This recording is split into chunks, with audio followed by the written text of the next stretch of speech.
Tonight, we're going to talk about something that's going to completely reshape how you think about the global economy, about international finance, about everything you thought you knew about how products get from factories to your hands.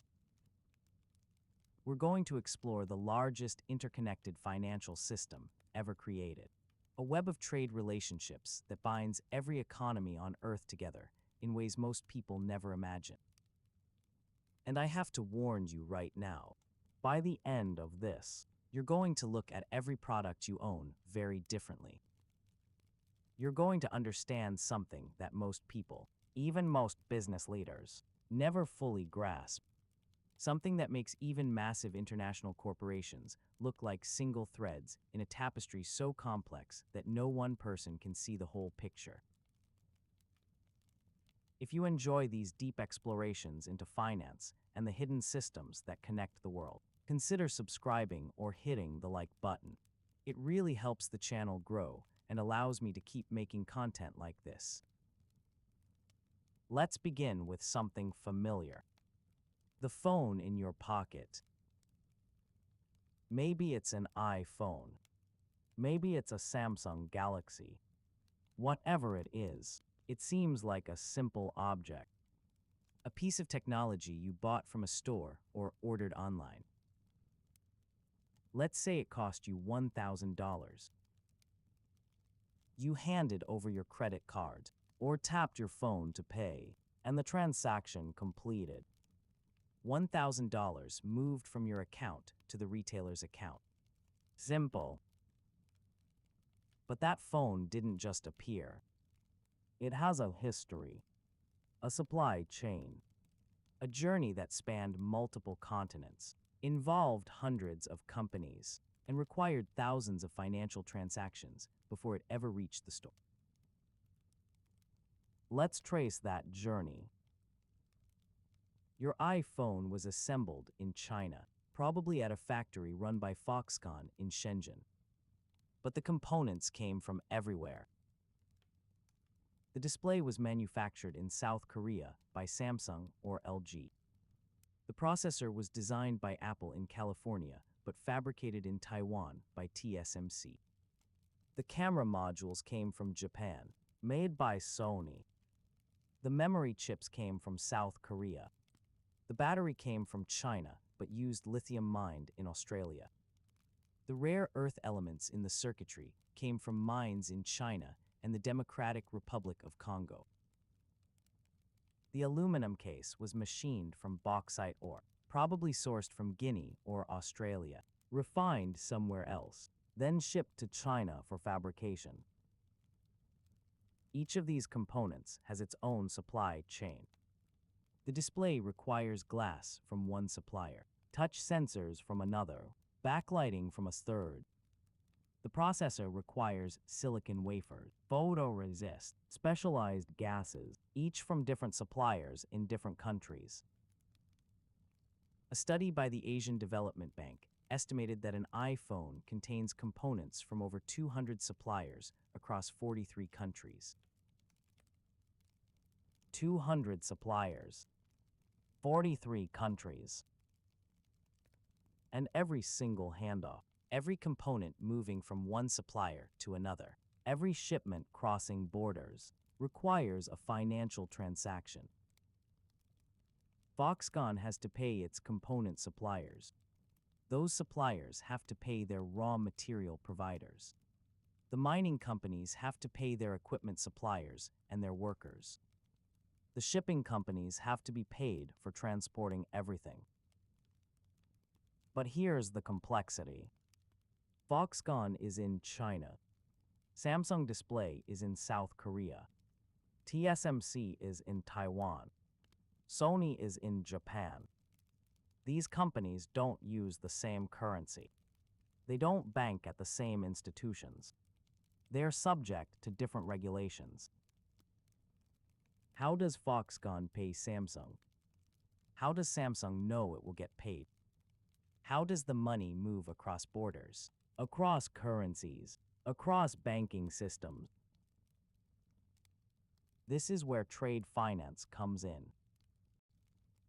When companies trade internationally, they face a fundamental problem. Draws. Let's say Foxconn needs to buy $10 million worth of displays from Samsung. Samsung wants to be sure they'll get paid before they manufacture and ship the displays. But Foxconn doesn't want to pay until they receive the displays and verify they meet specifications. If Samsung ships first, they risk Foxconn not paying.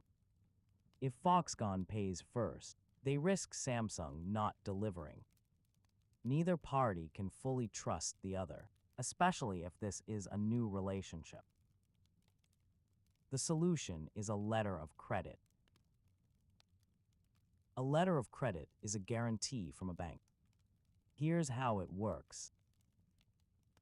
Foxconn goes to their bank, let's say Bank of China, and requests a letter of credit for $10 million in favor of Samsung.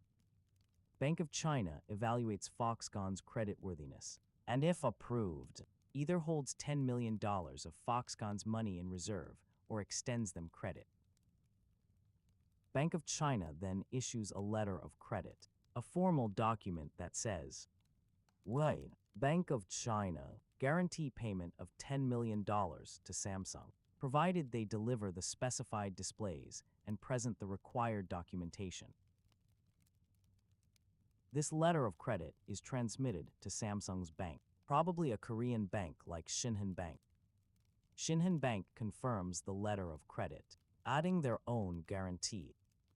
Now Samsung has assurance from two banks, one in China and one in Korea, that they will be paid. Samsung manufactures the displays. When they are ready to ship, they deliver the displays to a shipping company and receive a bill of lading, a document proving the shipment occurred. Samsung takes this bill of lading, along with invoices, quality certificates, and other required documents, to Shinhan Bank. Shinhan Bank verifies that all the documents match the letter of credit requirements. If everything is in order, Shinhan Bank pays Samsung the $10 million immediately. Samsung has their money, even though the displays are still on a ship crossing the Pacific. Shinhan Bank then sends the documents to Bank of China and requests payment. Bank of China verifies the documents and pays Shinhan Bank $10 million. Bank of China then collects $10 million from Foxconn, either by drawing on their credit facility or taking the money from their account. The displays arrive at Foxconn's factory. The transaction is complete. This entire process, involving multiple banks, multiple countries, multiple currencies, currency conversions, document verification, compliance checks, happens for a single shipment of displays. Now multiply this by every component in the iPhone. The processor, the cameras, the memory chips, the battery, the case, the screws, each one requiring its own letter of credit, its own bank guarantees, its own documentation, and multiply it by every iPhone assembled. Apple sold about 230 million iPhones in 2023. 230 million phones, each one requiring hundreds of component transactions, each transaction requiring financial instruments, bank guarantees, currency conversions. The financial infrastructure supporting iPhone production alone is staggering. But the iPhone is just one product, from one company. Let's scale up. Apple is one of the largest importers in the United States. The company imports hundreds of billions of dollars worth of products every year. Not just iPhones, iPads, MacBooks, Apple Watches, AirPods, accessories, packaging materials, everything. In 2023, Apple's revenue was approximately $383 billion. A significant portion of this represents products manufactured overseas and imported to markets worldwide. Let's estimate that Apple manages trade transactions worth approximately $200 billion annually. This includes payments to suppliers, component manufacturers, assembly partners, logistics companies. $200 billion in annual trade. To manage this, Apple maintains relationships with hundreds of banks globally. They need banking services in every country where they source components, every country where they manufacture, every country where they sell. Apple uses letters of credit, documentary collections, open account terms, supply chain financing programs. They hedge currency risk through forward contracts and options. They manage working capital across dozens of currencies. The company employs entire teams of trade finance specialists, treasury professionals, foreign exchange experts, whose only job is to ensure money flows smoothly through the supply chain. But Apple is just one company. Samsung Electronics manages similar volumes.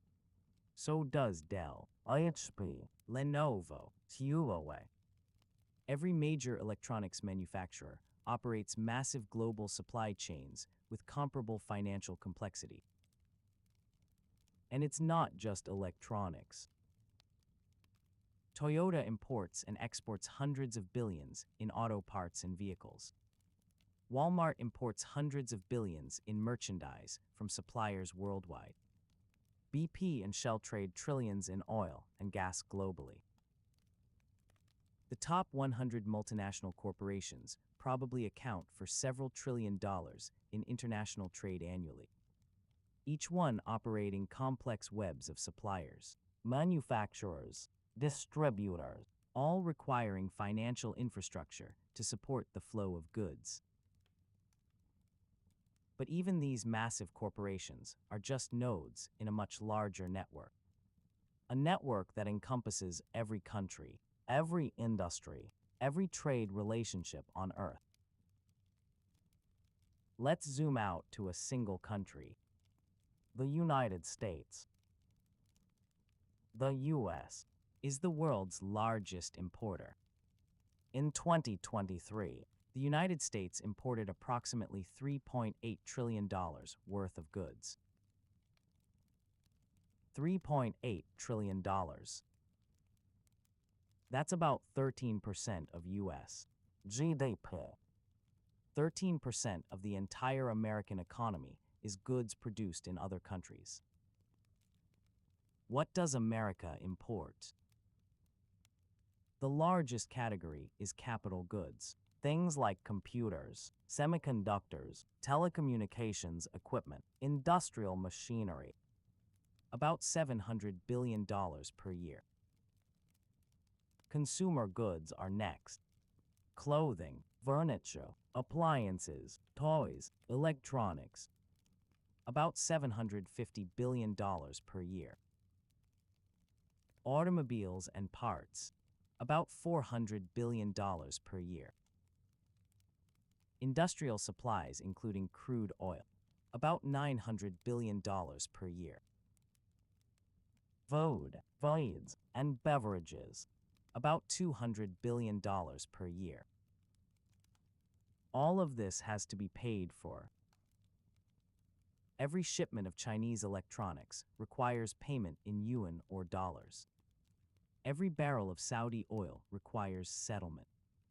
Every German car needs to be purchased. The financial transactions supporting $3.8 trillion in annual U.S. imports are enormous. But the U.S. also exports. In 2023, U.S. exports totaled approximately $2 trillion. American companies export civilian aircraft, refined petroleum products, industrial machinery, semiconductors, agricultural products, pharmaceuticals. Every export requires payment from the foreign buyer. letters of credit flowing from foreign banks to U.S. banks, currency conversions from euros, yen, pounds, yuan into dollars. The U.S. runs a trade deficit. Imports exceed exports by about $1.8 trillion annually. This deficit has to be financed somehow. Foreign exporters send goods to the U.S. and receive dollars in payment. Those dollars need to go somewhere.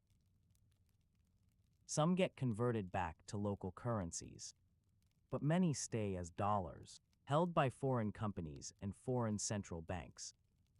These dollars get invested in U.S. Treasury bonds, U.S. stock, U.S. real estate, flowing back into the American financial system. This is the key insight. Trade and finance are inseparable. Every trade flow creates a financial flow in the opposite direction. Goods move one way, money moves the other. And the money doesn't just disappear. It gets recycled, invested, deployed, creating financial interconnections that bind economies together. The U.S. trade deficit creates massive financial inflow. China, Japan, Germany, they export to the U.S. and accumulate dollars. Those dollars get invested back into U.S. financial markets, funding government debt, corporate expansion, American consumption. But the U.S. is just one country. Every country trades. Every country has import and export flows. And all of these flows interlock, creating a global financial web of staggering complexity. We're about to see just how complex it gets. The United States trades with everyone, but it has particularly strong relationships with certain partners. Canada is America's largest trading partner. In 2023, total trade, imports plus exports, between the U.S. and Canada was approximately $750 billion. Mexico is second, at approximately $730 billion in total trade. China is third, at approximately $690 billion. These three countries alone account for about 40% of all U.S. trade. But here's where it gets interesting. Each of these countries trades heavily with others too. Canada's largest trading partner is the United States, but Canada also trades extensively with China, the European Union, Japan, South Korea. Canadian exports to China are primarily commodities, lumber, canola, minerals. Chinese imports to Canada are manufactured goods, electronics, machinery. Mexico imports components from China, assembles products, then exports them to the United States. A car assembled in Mexico might contain a Chinese engine, Japanese electronics, German engineering design, American marketing. The trade flows form loops and networks, not simple bilateral relationships. China is the manufacturing hub for the world. It imports raw materials from Australia, Brazil, Africa. It imports intermediate goods and components from South Korea, Taiwan, Japan. It assembles final products and exports them everywhere, to the U.S., Europe, Southeast Asia, Latin America. China's total trade in 2023 was approximately $6.3 trillion. That's imports and exports combined. $6.3 trillion in a single year from one country. Germany is the export powerhouse of Europe. German exports in 2023 totaled approximately $1.6 trillion. Machinery, automobiles, chemicals, electronics. Germany exports to France, the Netherlands, China, the United States, everywhere. Japan exports $1.7 trillion annually. Automobiles, machinery, electronic components. South Korea exports $650 billion. The Netherlands, as a major trade hub, handles $900 billion in trade. When you map all of these relationships, you see a network. Countries aren't just trading with one or two partners. They're trading with dozens or hundreds of partners simultaneously. And every trade connection creates financial connections. When Germany exports a machine tool to China, Chinese yuan flow to Germany. When China imports iron ore from Australia, Australian dollars flow from China. When Brazil sells soybeans to the Netherlands, euros flow to Brazil. But currencies need to be converted.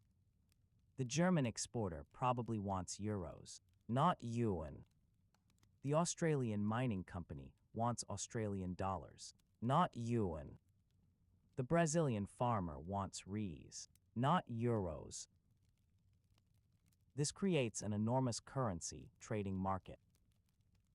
The foreign exchange market, (Forex), is the largest financial market in the world. Daily trading volume is approximately $7.5 trillion. $7.5 trillion every single day. Most of this trading isn't speculation. It's companies converting currencies to support international trade. Exporters converting foreign currency receipts into domestic currency. Importers converting domestic currency into foreign currency to pay suppliers. The forex market is the lubricant that makes international trade possible. Without the ability to seamlessly convert currency, trade would be vastly more complicated. But even with forex markets, there are complications. Exchange rate risk. Let's go back to Foxconn buying displays from Samsung. Samsung quotes a price in Korean won. Let's say 10 billion won for a shipment of displays. When Foxconn agrees to the purchase, the exchange rate is 1,400 won per US dollar. So Foxconn expects to pay about $7.1 million. But there's a problem. The delivery won't happen for 3 months. The letter of credit is issued today, but payment happens when Samsung delivers the displays in 90 days. What if the exchange rate changes? If the won strengthens against the dollar, to say 1,300 won per dollar, Foxconn now has to pay $7.7 million for the same 10 billion won. They've lost $600,000 just to currency fluctuations. If the won weakens to 1,500 won per dollar, Foxconn pays only $6.7 million. They save $400,000. This uncertainty is a problem. Companies can't plan their costs if exchange rates are constantly moving. The solution is hedging. Foxconn can buy a forward contract. They go to a bank and say, lock in today's exchange rate for a transaction 90 days from now. The bank agrees to sell Foxconn 10 billion won in 90 days at the current rate of 1,400 won per dollar, plus a small fee. Now Foxconn has certainty. No matter what happens to exchange rates over the next 3 months, they know exactly how much they'll pay in dollars. But the bank is now exposed to exchange rate risk.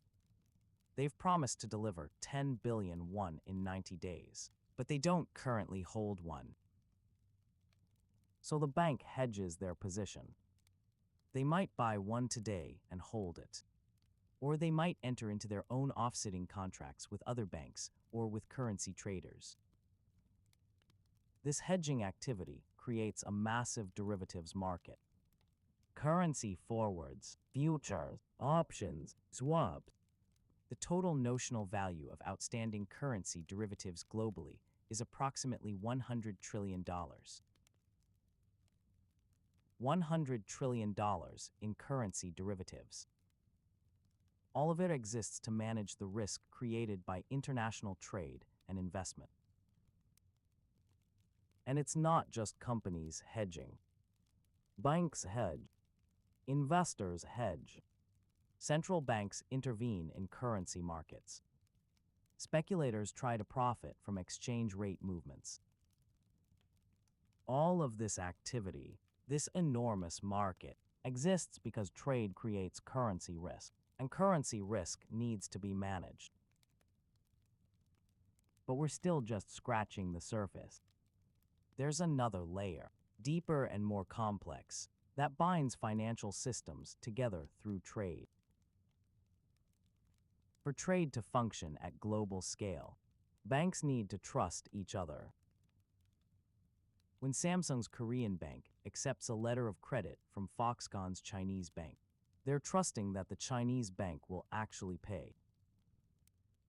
This trust is built on relationship, correspondent banking relationships, which we discussed in the payment systems exploration, but also specialized trade finance relationships.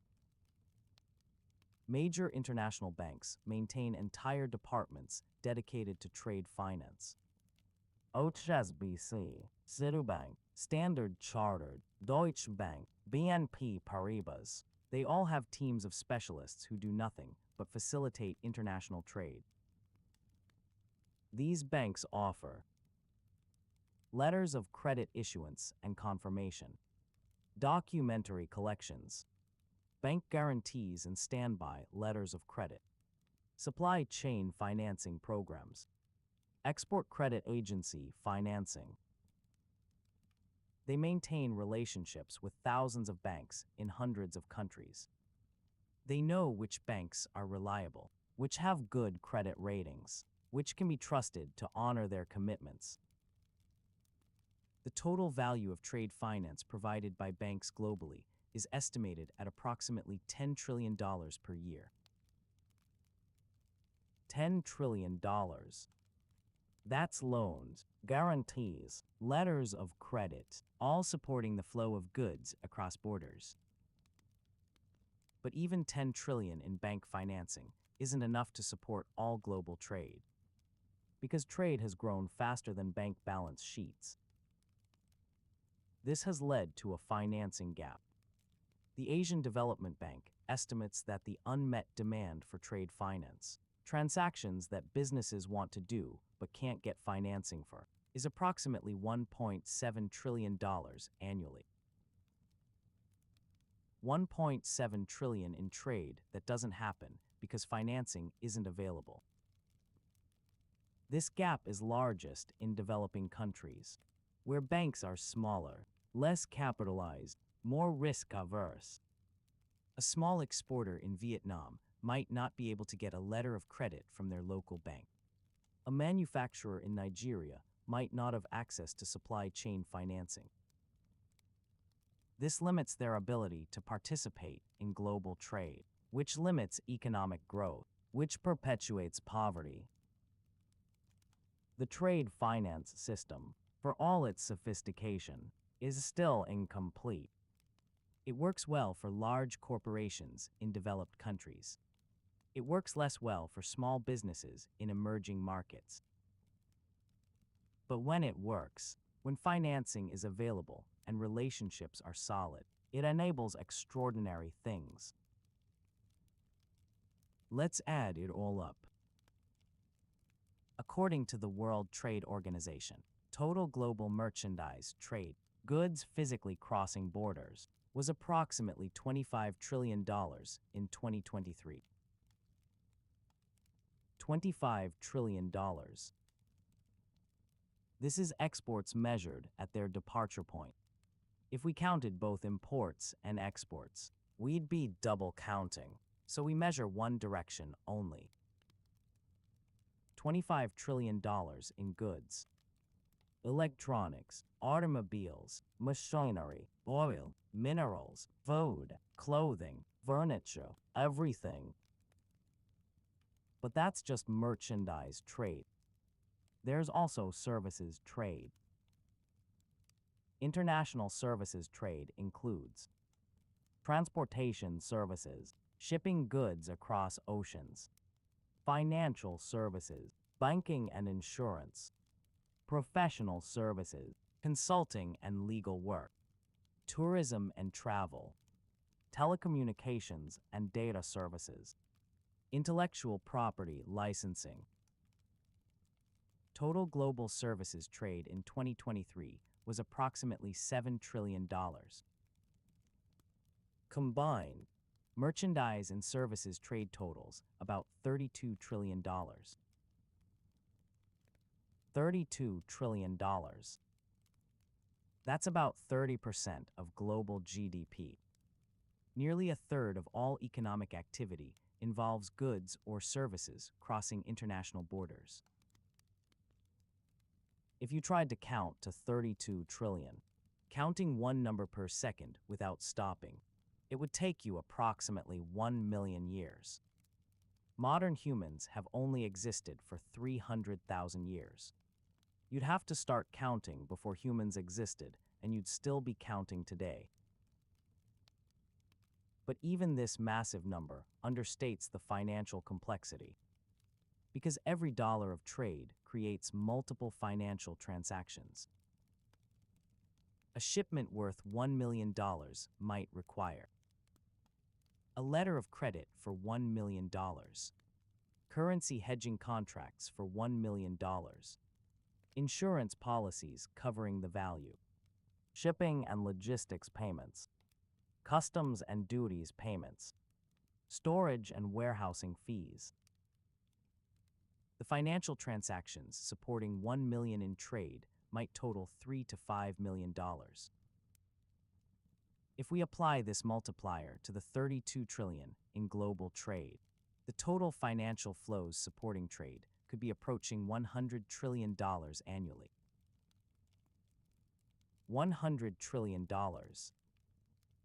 Flowing through letters of credit, bank guarantees, currency markets, derivative contracts, payment systems, all to support the movement of goods and services across borders.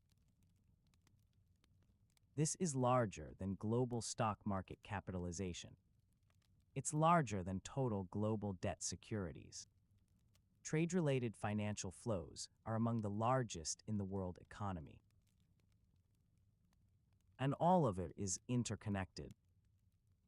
A disruption in one market affects others. A currency crisis in one country ripples through trade relationships. A banking crisis can shut down trade finance globally. We saw this in 2008. In September 2008, when Lehman Brothers collapsed, something unexpected happened to international trade. Trade volumes plummeted. Not just by a little. Global trade fell approximately 20% in the 6 months following Lehman's failure. 20%. $5 trillion in annual trade just disappeared. Why? The global economy was in recession. Yes, but that doesn't fully explain such a dramatic collapse. The real reason was trade finance. When Lehman failed, banks stopped trusting each other. If Lehman, one of the most prestigious investment banks on Wall Street, could go bankrupt overnight, any bank could fail. Banks that normally accepted letters of credit from other banks suddenly demanded additional collateral, or they refused to confirm letters of credit at all. Without confirmation, exporters wouldn't ship goods. Trade finance spreads. The cost of letters of credit and bank guarantees tripled or quadrupled overnight. Transactions that previously cost 0.5% suddenly cost 2% or more. Many smaller banks stopped offering trade finance entirely. They didn't have the capital. They couldn't take the risk.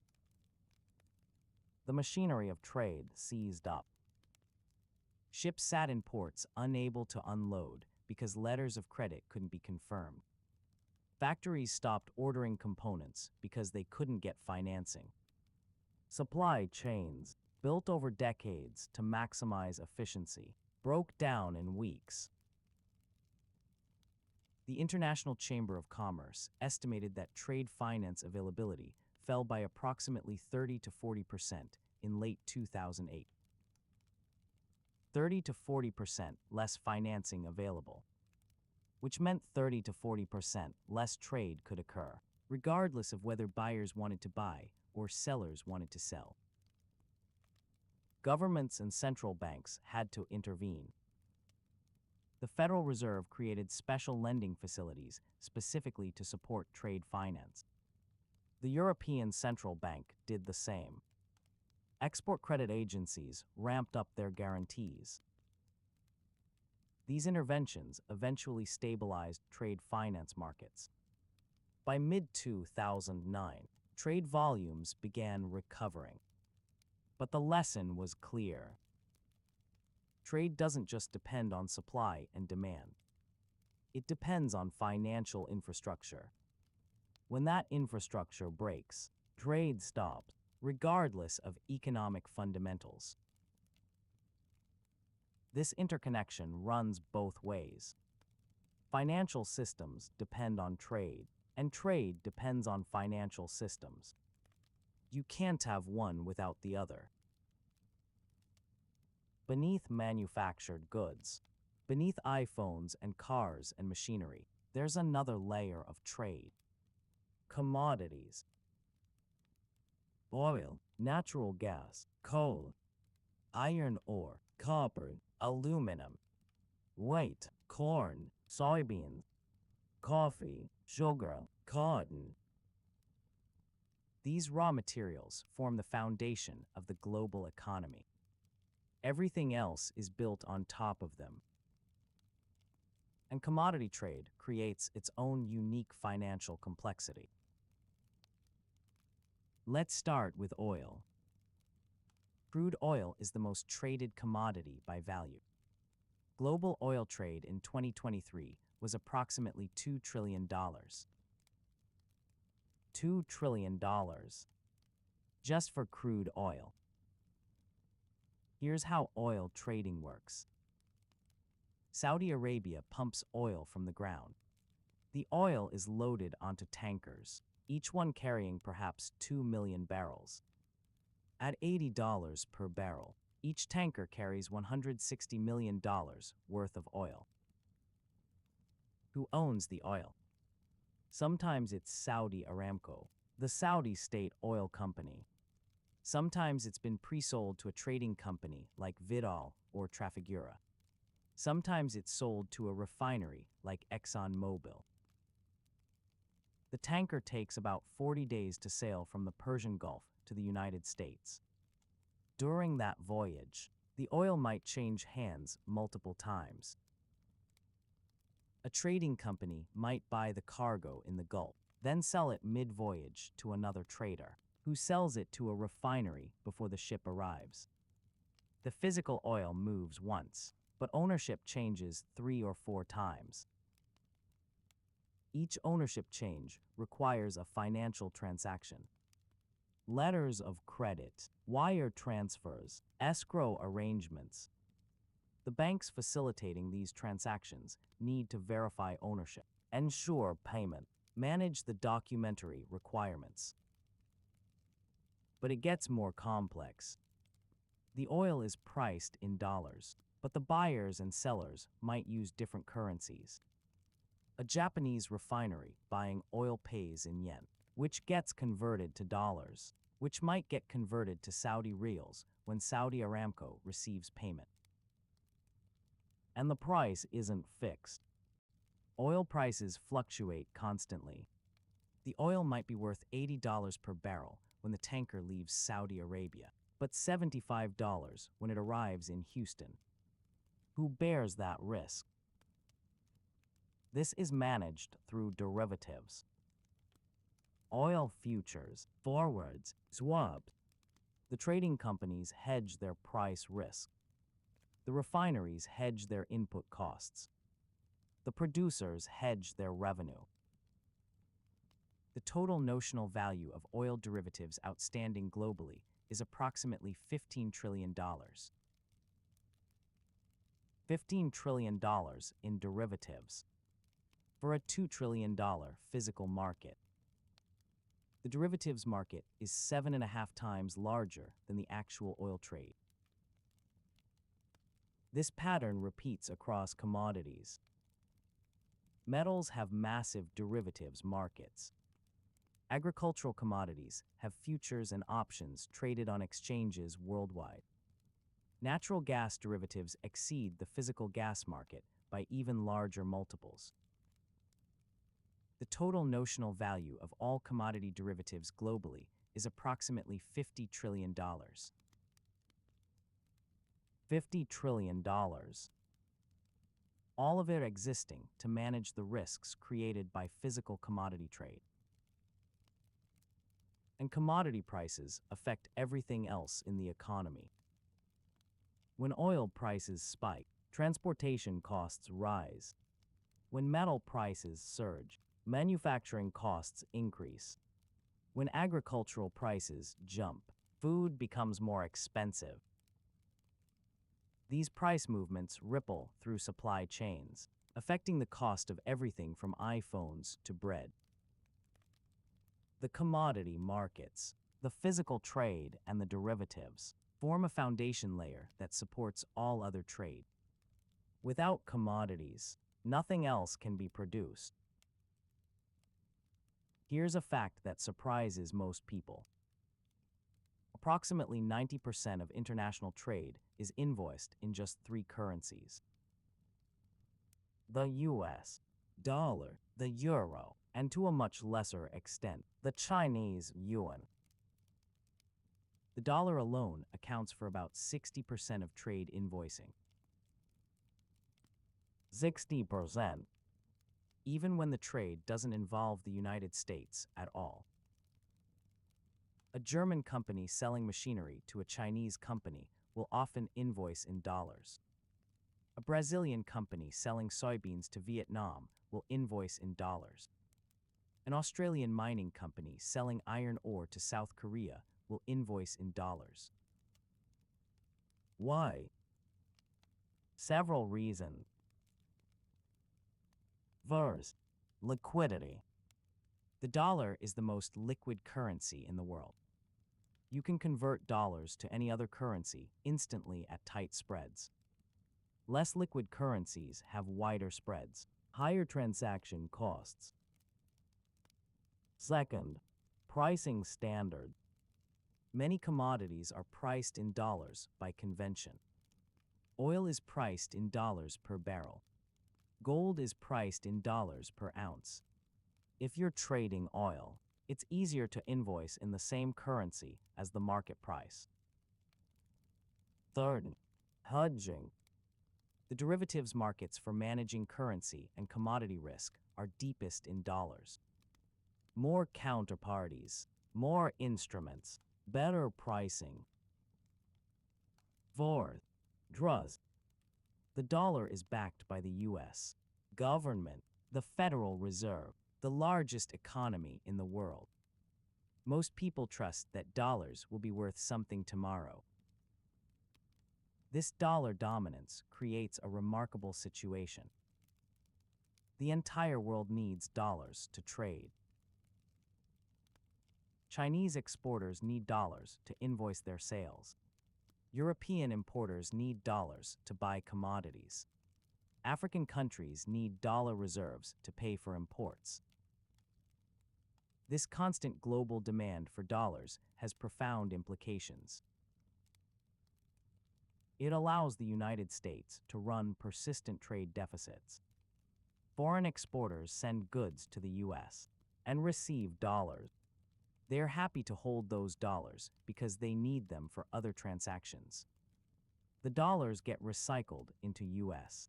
Treasury bonds, effectively lending money back to the U.S. government. It gives the U.S. government enormous power. When the U.S. imposes financial sanctions, cutting a country or entity off from the dollar financial system, it's cutting them off from most international trade, because most trade requires dollars at some point in the transaction chain. It makes U.S. monetary policy a global concern. When the Federal Reserve raises interest rates, it affects capital flows worldwide. Dollars become more attractive to hold, so money flows out of emerging markets and into dollar assets. Emerging market currencies weaken, making their imports more expensive, creating financial stress. The entire global financial system is organized around the dollar. International trade denominated in dollars. Central bank reserves held in dollars. Commodities priced in dollars. Debt issued in dollars. It's estimated that approximately $65 trillion worth of debt globally is denominated in U.S. dollars. $65 trillion. Borrowers around the world who need to make payments in dollars, regardless of what currency they earn revenue in. This creates vulnerability. When the dollar strengthens, which it does when the U.S. economy is strong or when global uncertainty rises, countries with dollar-denominated debt face a squeeze. They need more of their local currency to buy the dollars necessary to service their debt.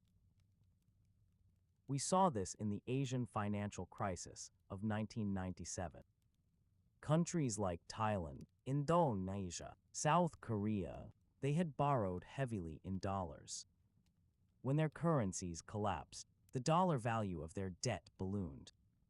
Countries that seemed financially stable became insolvent almost overnight. The dollar's role in trade and finance binds the global economy together. But it also creates dependencies, vulnerabilities, power imbalances. And increasingly, some countries are trying to reduce that dependence. China has been actively promoting the use of yuan in international trade for over a decade. They've established currency swap agreements with dozens of central banks, allowing direct yuan to local currency exchanges without going through dollars. They've created the cross-border interbank payment system, ZIP, as an alternative to SWIFT for yuan transactions. They've encouraged oil exporters to accept yuan for Chinese oil purchases. Saudi Arabia has started accepting yuan for some oil sales to China.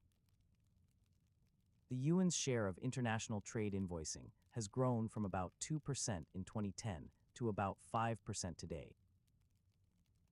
5% might not sound like much, but that's approximately $1.6 trillion in annual trade. And it's growing. Russia, facing Western sanctions, has dramatically reduced its dollar usage. Trade with China is now mostly in yuan and rubles. Trade with India uses rupees. Trade with Iran uses local currencies or barter arrangements. The BRICS countries, Brazil, Russia, India, China, South Africa, have discussed creating a common currency for trade settlement. Nothing concrete has emerged yet, but the discussions continue. The euro has captured about 20% of international trade invoicing, mostly within Europe, but also with European trading partners globally. These developments suggest a slow, gradual erosion of dollar dominance.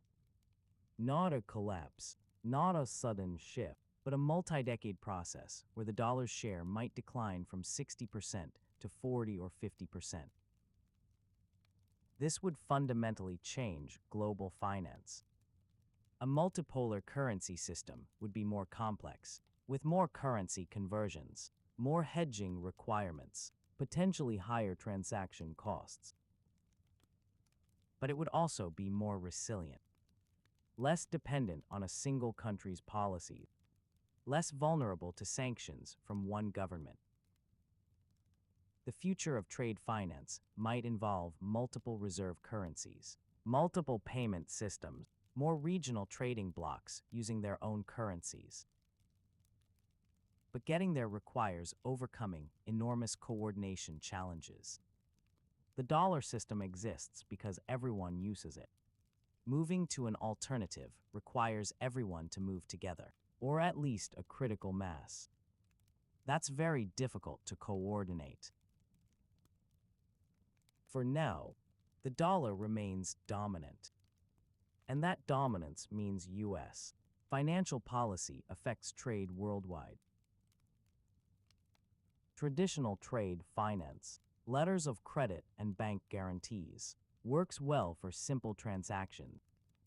One buyer, one seller, one shipment. But modern supply chains are far more complex. Let's go back to the iPhone. Apple doesn't just buy finished phones from Foxconn. They're involved in the entire supply chain. Apple designs the phone. They work with suppliers to develop custom components. They specify quality standards. They coordinate delivery schedules across hundreds of suppliers. Foxconn, the assembler, coordinates with component manufacturers. Samsung delivers displays on a precise schedule. TSMC delivers processors. Sony delivers cameras. Everything needs to arrive at the Shenzhen factory in the right quantities at the right time. But here's the problem. These component suppliers need to be paid, often before they deliver. They have their own cash flow needs, their own suppliers to pay, their own employees to compensate. Samsung needs cash to manufacture displays, but they won't receive payment from Foxconn until after delivery. That might be 60 or 90 days. Traditional trade finance would require Samsung to get a letter of credit for each shipment to Foxconn. But Samsung is shipping to Foxconn constantly, maybe daily. Processing individual letters of credit for hundreds of small shipments would be inefficient and expensive. This is where supply chain finance comes in. Supply chain finance programs allow suppliers to get paid immediately, while buyers pay later. Here's how it works. Apple establishes a supply chain finance program with a bank, let's say Citibank. The program covers all of Apple's approved suppliers. When Samsung delivers displays to Foxconn, Foxconn confirms receipt and approves the invoice.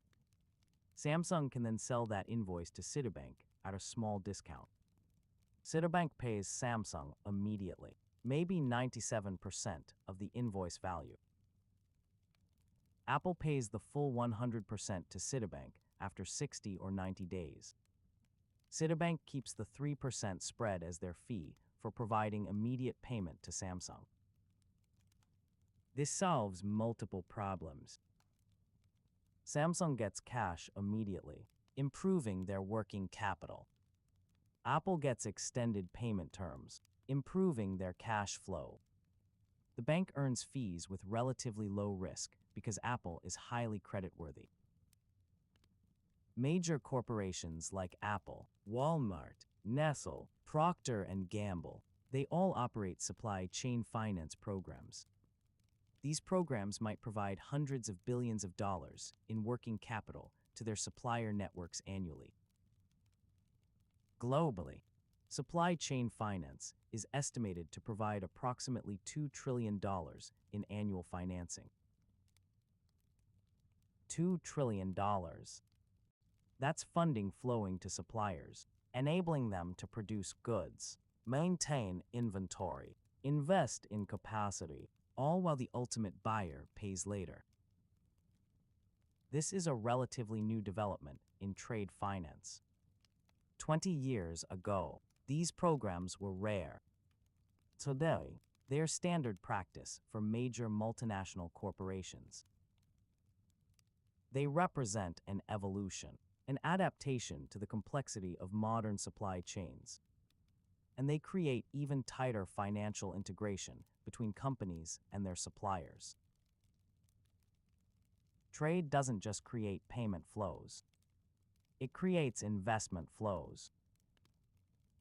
When a company establishes a factory in another country to serve export markets, that's foreign direct investment, FDI.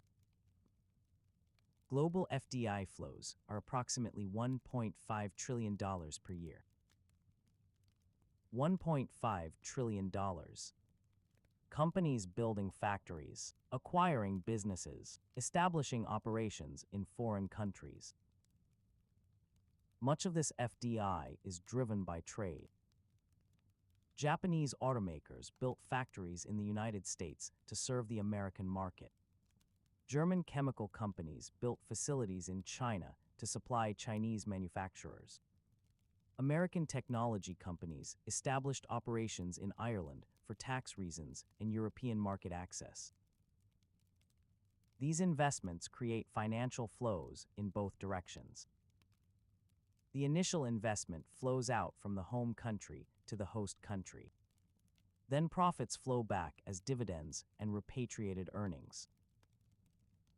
The stock of FDI, the total accumulated value of all foreign-owned assets, is approximately $45 trillion globally. $45 trillion.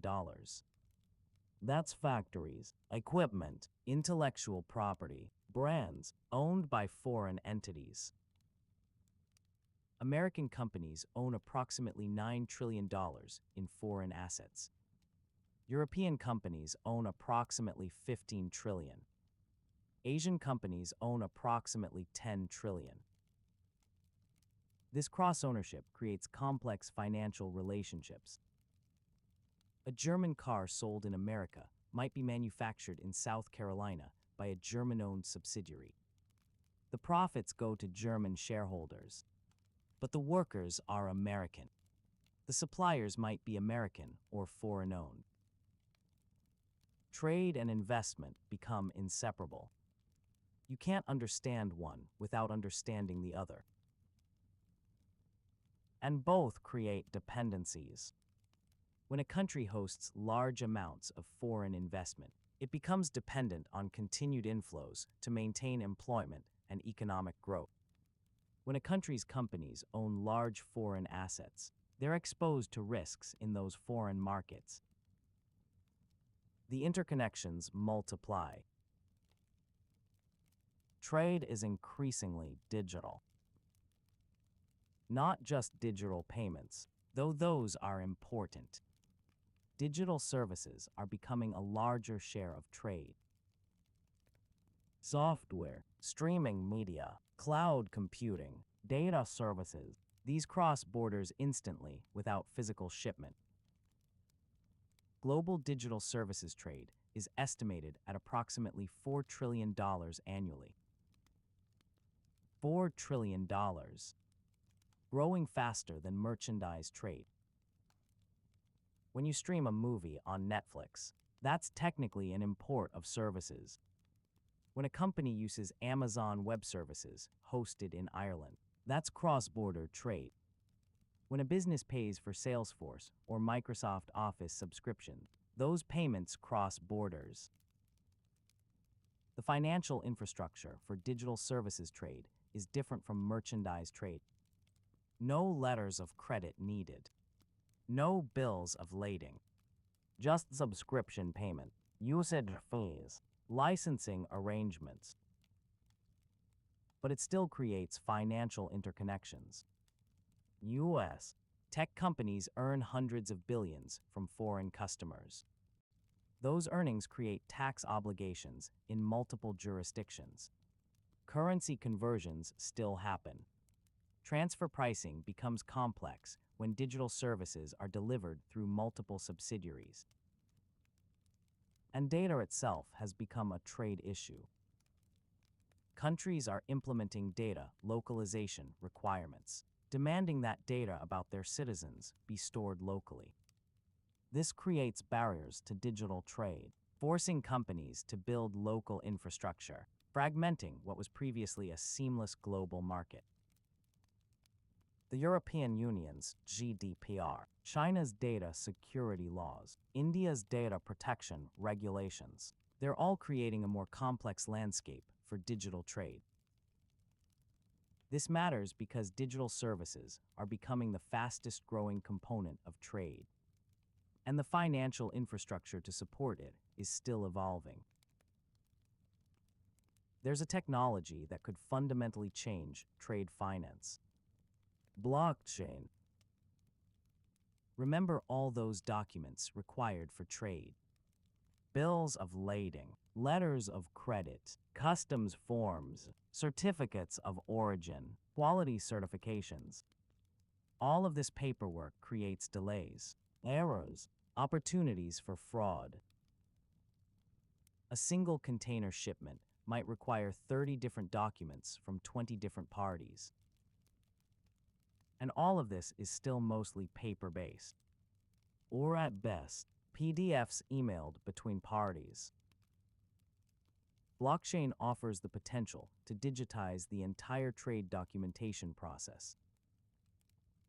A blockchain-based system could store bills of lading as digital tokens that transfer when ownership changes, record letters of credit as smart contracts that automatically execute when conditions are met, track shipments in real time with immutable records of location and status, verify authenticity of documents cryptographically, enable all parties to see the same information simultaneously. Several initiatives are underway. Maersk and IBM created TradeLens, a blockchain platform for shipping documentation. Banks including HSBC, Standard Chartered, and Deutsche Bank have piloted blockchain-based letters of credit. The results have been impressive in pilot programs. Transactions that normally take 5 to 10 days can complete in hours. Costs drop by 30 to 40%. Error rates decline. But widespread adoption has been slow. Why? Because trade requires coordination. Everyone in the supply chain needs to use the same system. Getting thousands of companies, hundreds of banks, dozens of governments to adopt a new technology is extraordinarily difficult. Different blockchain platforms aren't compatible with each other. Some companies are using TradeLens, others are using Contour, others are building proprietary systems. Without interoperability, you just create new silos instead of one unified system. Regulatory uncertainty is another barrier. Are digital bills of lading legally equivalent to paper bills? How are disputes resolved? Which jurisdictions' laws apply? These questions are slowly being answered. Regulations are gradually adapting, but it's a slow process. If blockchain eventually achieves widespread adoption in trade finance, it could reduce costs by hundreds of billions of dollars annually. It could make trade faster, more transparent, more accessible to smaller companies. But that's still years away. Maybe decades. For now, trade finance remains largely dependent on traditional systems, paper documents, manual verification, banks as trusted intermediaries. Trade finance is supposed to be neutral, facilitating commerce regardless of politics. But increasingly, it's being used as a tool of geopolitical competition. We discussed this briefly with SWIFT sanctions, but it goes deeper. The United States has imposed comprehensive sanctions on countries like Iran, North Korea, Syria, Venezuela. These sanctions prohibit U.S. companies from trading with these countries. But they also prohibit foreign companies from trading with these countries if the trade involves U.S. dollars, U.S. technology, or U.S. financial institutions. This extraterritorial reach is possible because of the dollar's dominance. If a European company sells to Iran and invoices in dollars, that transaction touches the U.S. financial system at some point. The U.S. government can block it. European companies have been fined billions of dollars for violating U.S. sanctions, even when the trade was legal under European law. This has created enormous tension. European governments have created special purpose vehicles to facilitate Iran trade without using dollars. Russia and China have developed alternative payment systems. Countries are trying to create sanction-proof trade mechanisms. But it's difficult. The dollar system is so embedded, so efficient, that working around it is expensive and cumbersome. Trade sanctions have become one of the primary tools of foreign policy.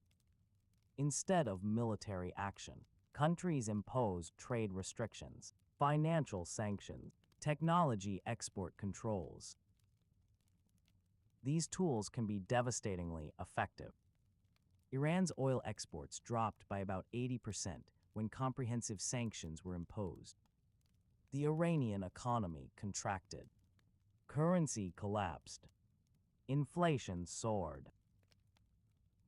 But sanctions also have costs for the countries imposing them. American companies lose market access. European banks lose business. The global trading system becomes more fragmented. And there's growing concern that overuse of sanctions could backfire. If too many countries face U.S. sanctions, they'll be forced to create alternatives to the dollar system. That could eventually undermine American financial power. This is the paradox of using trade finance as a weapon. It works precisely because the system is unified and everyone uses it. But using it as a weapon creates incentives to fragment the system, which reduces its effectiveness over time. The future might involve competing trade finance systems, regional blocks, less integration. That would be less efficient economically, but might be politically preferable to some countries. The global trade finance system seems robust. $32 trillion in trade every year. Tens of thousands of banks cooperating. Payment systems processing millions of transactions daily. But this complexity creates vulnerabilities. First, concentration risk. A handful of major banks provide the majority of trade finance globally. HSBC, Citibank, Standard Chartered, Deutsche Bank, BNP Paribas, maybe 10 to 15 banks account for about 60% of all trade finance. If one of these banks failed, like Lehman did, it would create enormous disruption. Their correspondent banking relationships would be severed. Letters of credit they confirmed would become questionable. Supply chains dependent on their financing would freeze. The system is resilient to the failure of small banks, but vulnerable to the failure of systemically important ones. Second, currency risk. We discussed hedging, but hedging isn't perfect. Sudden large currency movements can create losses that exceed hedging protection. In 2015, the Swiss National Bank unexpectedly abandoned its currency peg to the euro. The Swiss franc strengthened by about 30% in minutes. Companies with Swiss franc debt or payment obligations faced instant losses. Some went bankrupt. The global carry trade, where investors borrow in low-interest currencies like the yen to invest in higher-yielding assets, involves hundreds of billions of dollars. If the yen suddenly strengthened, These positions would unwind rapidly, creating massive volatility. Third, cyber risk. Trade finance is increasingly digital. Bank systems, SWIFT messages, bills of lading, letters of credit, all transmitted and stored electronically. A sophisticated cyber attack targeting trade finance infrastructure could be catastrophic. Imagine if hackers compromised the SWIFT network and sent fraudulent payment instructions to thousands of banks simultaneously. Or if they corrupted the databases, tracking container shipments and documentation. The Bangladesh bank heist showed this is possible. Hackers stole $81 million by sending fraudulent SWIFT messages. That was one attack on one bank. A coordinated attack on multiple banks or on SWIFT itself could steal billions and create chaos. Fourth, political risk. Trade depends on international cooperation. Countries need to honor treaties, respect contracts, allow currency convertibility, permit cross-border payments. But political relationships can deteriorate quickly. Trade wars can erupt. Sanctions can be imposed. Capital controls can be implemented. If major economies started seriously restricting trade, the financial infrastructure would be disrupted. Letters of credit would be harder to obtain. Currency hedging would become more expensive or impossible. Trade volumes would plummet. We saw a mild version of this during the US-China trade war that began in 2018. Tariffs were imposed. Some trade was diverted, but the underlying financial infrastructure remained intact. A more severe breakdown in international relations could fragment the trading system more fundamentally. Fifth, environmental and climate risk. Climate change is already affecting trade. Droughts reduce agricultural exports. Extreme weather disrupts shipping routes. Rising sea levels threaten port infrastructure. The Panama Canal, which handles about 5% of global maritime trade, has faced restrictions due to drought-lowering water levels. Ships have been delayed or rerouted, increasing costs and transit times. As climate impacts intensify, trade routes could shift, production locations could change, commodity availability could become more volatile. This creates uncertainty that's difficult to price and hedge. Insurance costs for climate-vulnerable regions are rising.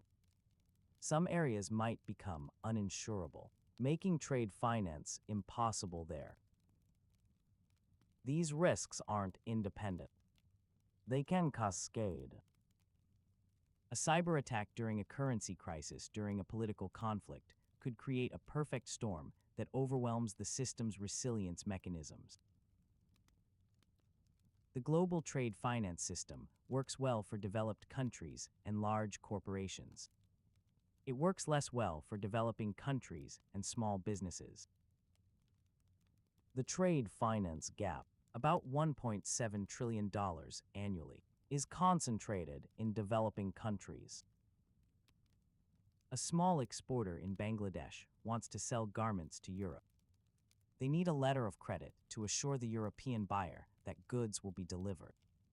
But their local bank is small, poorly capitalized, and not well known internationally. European banks are reluctant to accept letters of credit from unknown Bangladeshi banks. They demand additional collateral or confirmation from a larger bank. This adds cost and complexity. Often, the transaction just doesn't happen. The Bangladeshi exporter can't access international markets. They remain locked into lower-value domestic markets. This perpetuates inequality. Rich countries with sophisticated financial systems can trade easily. Poor countries with weaker financial infrastructure face barriers.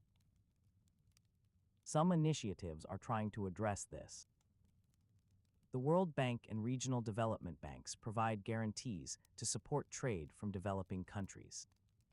Fintech companies are building platforms to digitize trade finance and reduce costs.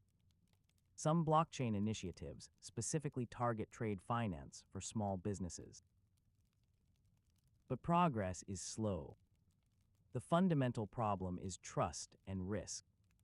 Banks are reluctant to finance trade with unknown counterparties in risky jurisdictions. Building trust takes time and track record. Meanwhile, trillions of dollars in potential trade doesn't happen because financing isn't available. This limits economic development in the countries that need it most. Looking forward, the global trade finance system could evolve in several directions.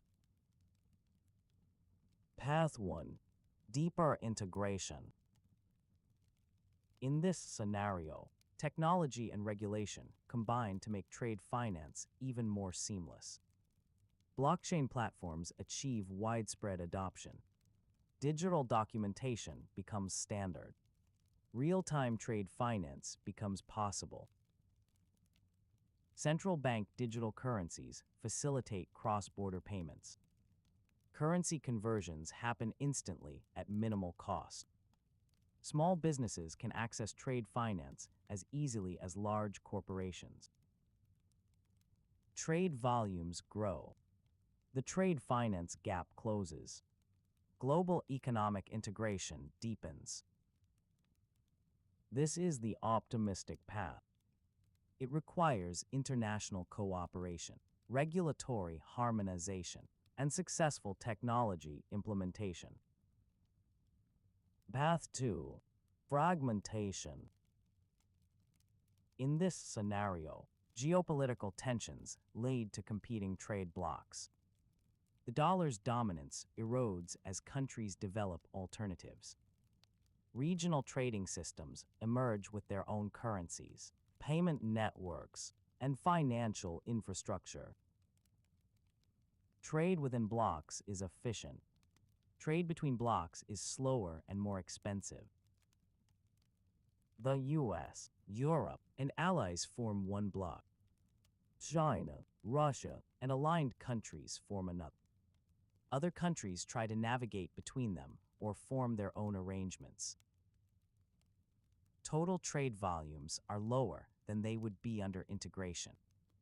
But each bloc has more control over its own trade and financial systems. This is the pessimistic path from an economic perspective, but it might be politically preferable to countries that feel vulnerable under the current system. Path 3. Muddling through. In this scenario, the most likely one, the current system persists with incremental improvements. Some blockchain adoption happens, but isn't revolutionary. The dollar remains dominant, but faces gradual erosion. Trade finance becomes slightly more efficient over time through digitization. Geopolitical tensions create periodic disruptions, but don't fundamentally fragment the system. The trade finance gap persists but slowly shrinks. Trade volumes grow roughly in line with GDP growth. The financial infrastructure supporting trade becomes more complex as more countries and companies participate. This path involves the least drama, the least change, but also the least improvement in structural problems. Which path actually unfolds depends on decisions made by governments, central banks, corporations, and technology companies over the next decade. Let's step back and consider what we've learned about how trade interlocks financial systems. Every product has a supply chain. Every supply chain has multiple stages. Every stage requires payment. Your iPhone required hundreds of component suppliers across 43 countries. Each supplier needed to be paid. Each payment required currency conversion. hedging, banking services. Multiply this by every product, every car, every computer, every appliance, every garment, each one with its own complex supply chain. The financial transactions supporting these supply chains dwarf the final consumer price. A $1,000 iPhone might generate $3,000 to $5,000 in financial flows through the supply chain. Scale this to national level. The United States imports $3.8 trillion in goods. The financial flows supporting those imports, letters of credit, currency hedges, derivative contracts, bank guarantees, probably total $10 to $15 trillion. Scale this to global level. 32 trillion in trade creates perhaps 100 trillion in supporting financial flows. These flows move through banks, payment systems, currency markets, derivative exchanges. They create interconnections between every financial institution that participates in trade finance. When one bank fails, it affects its correspondent relationships, which affects their correspondents, creating cascades. When one currency experiences volatility, it affects hedging costs, which affects trade volumes, which affects production, which affects employment. When one country imposes sanctions, it affects payment flows, which affects trade routes, which affects supply chains, which affects prices globally. Everything is connected. Trade creates financial flows. Financial flows enable trade. You cannot separate them. This interconnection creates both stability and fragility. Stability because redundancy and alternatives exist. If one trade route is disrupted, goods flow through others. If one bank stops providing financing, others step in. But also fragility because the system is so complex that no one fully understands it. Interventions in one area create unintended consequences elsewhere. Small disruptions can cascade through interconnected systems. The global economy is like a vast machine with trillions of moving parts. Trade and finance are the gears that connect everything together. And most people never see the machinery. They just buy their coffee, their iPhone, their car, and assume everything works. But beneath the surface, an incredibly complex system is operating constantly to make those simple purchases possible. When you buy an iPhone, you're not just making a purchase. You're the final link in a chain that spans the globe. Your $1,000 flows backward through the system. Some goes to Apple, some to retailers, but most flows further back. Apple pays Foxconn for assembly. Foxconn pays Samsung for displays. Samsung pays its component suppliers. Those suppliers pay raw material providers. The mining companies pay equipment manufacturers and workers. Your $1,000, by the time it's fully distributed through the supply chain, has touched dozens of companies in dozens of countries. And each of those transfers required financial infrastructure. Currency conversions, letters of credit, bank guarantees, payment systems. You triggered hundreds of financial transactions with that single purchase. Multiply this by everything you buy. Your clothes, made in Bangladesh or Vietnam. Your coffee, grown in Colombia or Ethiopia. Your car, assembled in Mexico from parts made worldwide. Your laptop, your furniture, your food. Each purchase sends financial flows rippling through the global system. You are not separate from this system. You are part of it. Every consumer decision you make affects it. The products you choose to buy determine which supply chains get funded, which countries benefit from trade, which financial flows occur. And you depend on this system completely. The variety of products available to you exists because of global trade. The prices you pay are lower because of international competition and supply chain efficiency. The standard of living you enjoy is built on the foundation of trade and the financial systems that support it. When you hear about trade wars, or sanctions, or currency crises, these aren't abstract policy debates. They affect the prices you pay, the products available to you, the stability of your employment. A trade war raises prices on imports. Sanctions disrupt supply chains. Currency volatility affects everything from vacation costs to retirement savings. Understanding this system, even at a basic level, gives you perspective. It helps you understand why certain policies are proposed. It helps you evaluate economic news. It helps you make more informed decisions. The global trade and finance system has created unprecedented prosperity. Billions of people have been lifted out of poverty through integration into global supply chains. Countries that were desperately poor 50 years ago are now middle-income economies. China, Vietnam, Bangladesh, they've transformed their economies through export-led growth. By connecting to global supply chains, they gained access to markets, technology, capital. Consumers everywhere benefit from lower prices and greater variety.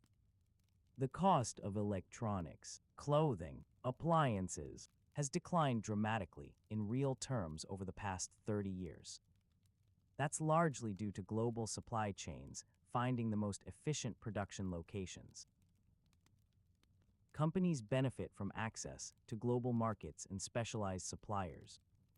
They can source components from the best manufacturers worldwide, assemble where labor costs are appropriate, sell to customers everywhere. This is the positive side of interdependence. Mutual benefit, comparative advantage, economic efficiency. But interdependence also creates vulnerability. When supply chains are global and tightly integrated, disruptions anywhere affect everywhere. We saw this during COVID-19. Factory closures in China disrupted production worldwide. Shipping disruptions created port congestion and container shortages. Semiconductor shortages, caused by pandemic-related demand shifts, affected industries from automobiles to appliances. Companies discovered that they didn't actually know their full supply chain. They knew their direct suppliers, but not their suppliers' suppliers. When a factory in Wuhan shut down, companies thousands of miles away discovered they depended on components from that factory. The financial system also showed vulnerability. Trade finance spreads widened. Currency volatility increased. Some trade routes became temporarily unfinanceable due to uncertainty. Geopolitical tensions create another dimension of vulnerability. Countries are discovering that trade dependence can be weaponized. If you depend on another country for critical supplies, they have leverage over you. China supplies about 70% of global rare earth elements, critical for electronics and defense systems. Taiwan produces about 60% of advanced semiconductors. A handful of countries control most global oil and gas production. This creates strategic dependencies that are difficult to escape. Even if you wanted to diversify, building alternative supply chains takes years and costs billions. The paradox is that the same integration that creates prosperity also creates vulnerability. The more efficient the system becomes, the more specialized, the more dependent each part is on every other part. There's no easy resolution to this paradox. You can't have the benefits of global trade without accepting some interdependence. You can't eliminate vulnerability without giving up efficiency. Societies have to choose where on this spectrum they want to be.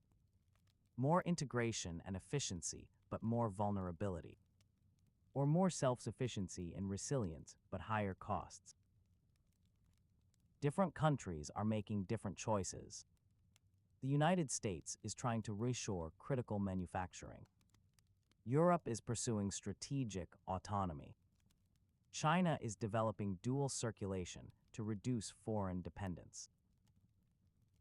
But completely unwinding interdependence is probably impossible. The connections are too deep. The benefits are too large. The financial infrastructure is too embedded. What we'll likely see is selective decoupling. Countries reducing dependence in strategic areas while maintaining integration in other. This makes the system more complex, less efficient, but perhaps more resilient. Let's return to where we started. Your iPhone. That device represents the pinnacle of global integration. Components from 43 countries. Hundreds of suppliers coordinating delivery.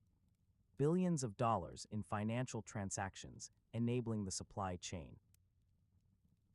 But it's not unique. Every modern product has a similar story.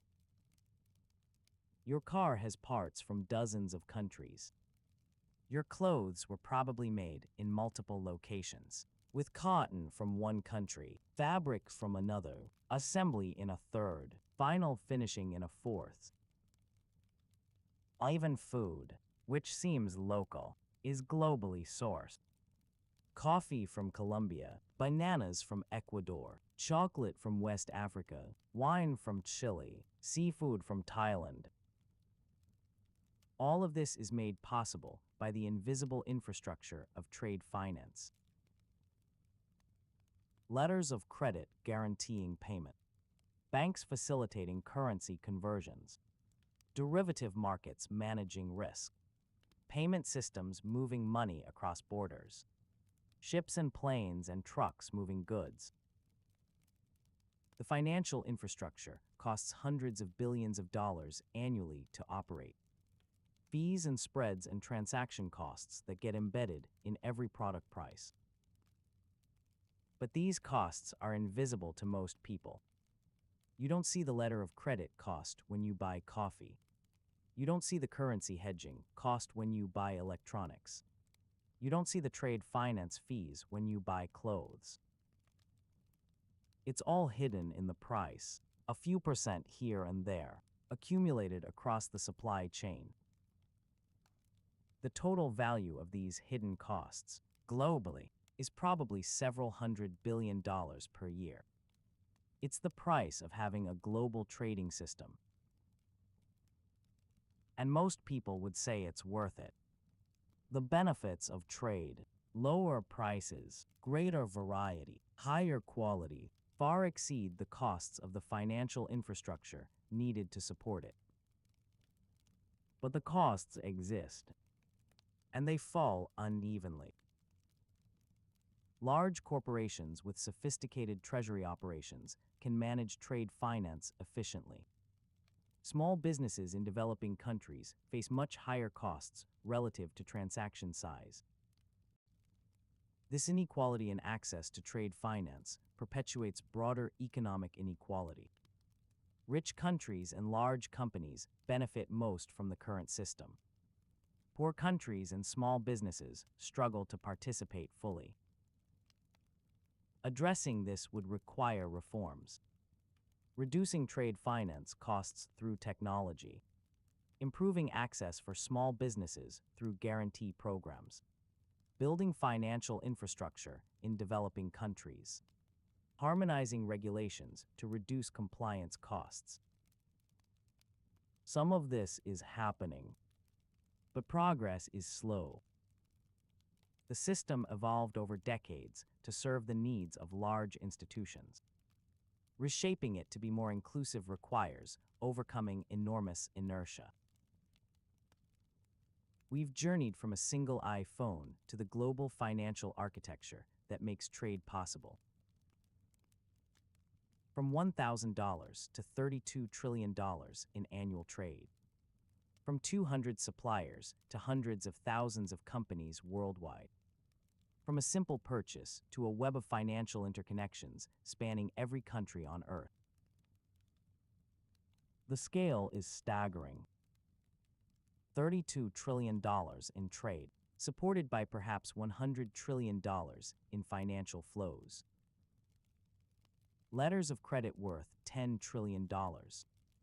Currency derivatives worth $100 trillion. Commodity derivatives worth $50 trillion. Supply chain finance worth $2 trillion. All of it interconnected. All of it dependent on the smooth functioning of banks, payment systems, currency markets, regulatory frameworks. This infrastructure is the foundation of modern prosperity. Without it, international trade would be a tiny fraction of what it is today. Without trade, living standards would be much lower.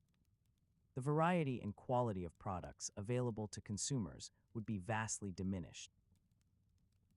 But the system is complex, fragile in some ways, and constantly evolving.